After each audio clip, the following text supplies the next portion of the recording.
I want you to think of a generation ready for Milan. Milan represents post-Christian Europe. It's a city settled since 400 BC. Has a central role in church history. In the year 293, it was declared the capital of the Western Roman Empire by Diocletian. In the year 313, Emperor Constantine declared the Edict of Milan, which allowed religious freedom to the Christians. Milan then represents something of the Constantinian establishment of the church. It represents the power of the church and the state together, as was made clear in medieval Christendom in that experiment which did not produce a bold witness for the gospel. Milan, there in Lombardy, we think of it as a part of Italy, but it has been a part of Italy for only a minor part of its history. It's been a part of Austria. It's been a part of Spain. It's even been a territory of France. But since the 19th century, it has been a part of Italy. It has been a part of the Roman Empire, the Holy Roman Empire. It's been a part of so many different nations and nationalities. It is now a modern European city. It is the largest metropolitan area in Italy with about 7.4 million inhabitants. It is the center for international banking. It is the center for fashion. The word milliner in our English language comes from Milan, one who was in the fashion industry there. It has the world's first shopping mall in the Plaza Duomo in the Victor Emmanuel Center, which is an amazing thing to see and would dwarf our shopping malls. It, of course, has a central role in church history from the Edict of Milan to the figure of Ambrose, the great bishop who served there from 374 to 397. Ambrose it was, of course, who became one of the four recognized doctors of the Western Church. Ambrose, who was not even converted when he was made bishop. Now, there's an example of the admixture of church and state. He was unbaptized when he was named bishop, and he wasn't even sure he was a Christian. The emperor said, not really all that important. Get baptized, you're the bishop. And he did become a bishop. Had a massive influence on Augustine.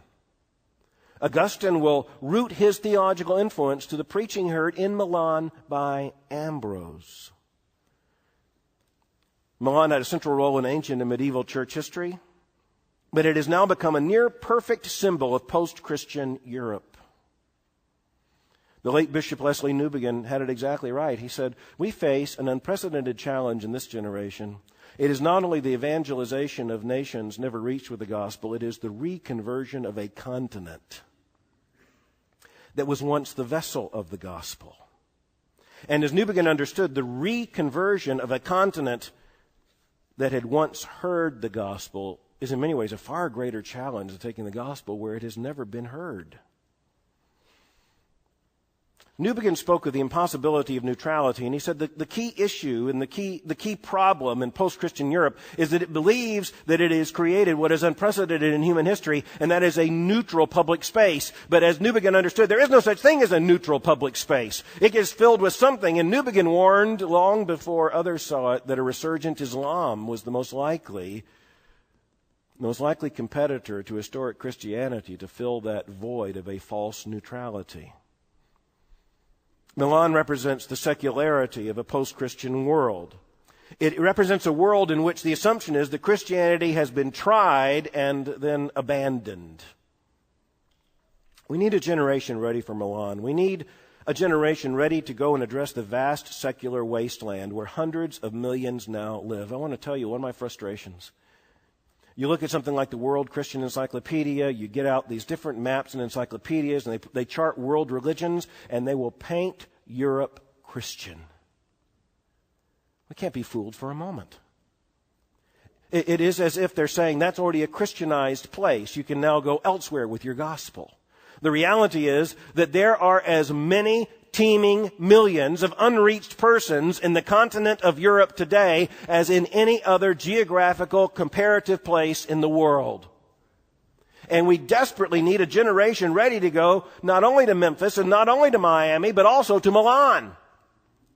A generation bold enough to say, we're going to show what authentic Christianity looks like so that the false and artificial Christianity that was the cultural artifact of centuries past is replaced by a vision of a vibrant gospel Christianity that points without any hesitation at all to the gospel of the Lord Jesus Christ as the only answer for sinful humanity. If we have a generation ready to go to Milan, we'll have a generation that will also be ready to go to New York and to Canada. Because in so many ways, our own urban areas are trending Europe. Our own intellectual and cultural elites are trending towards Europe. Milan is not just over there. If we really have eyes to see and missiological senses to perceive, Milan is moving here. We need a generation ready for Milan.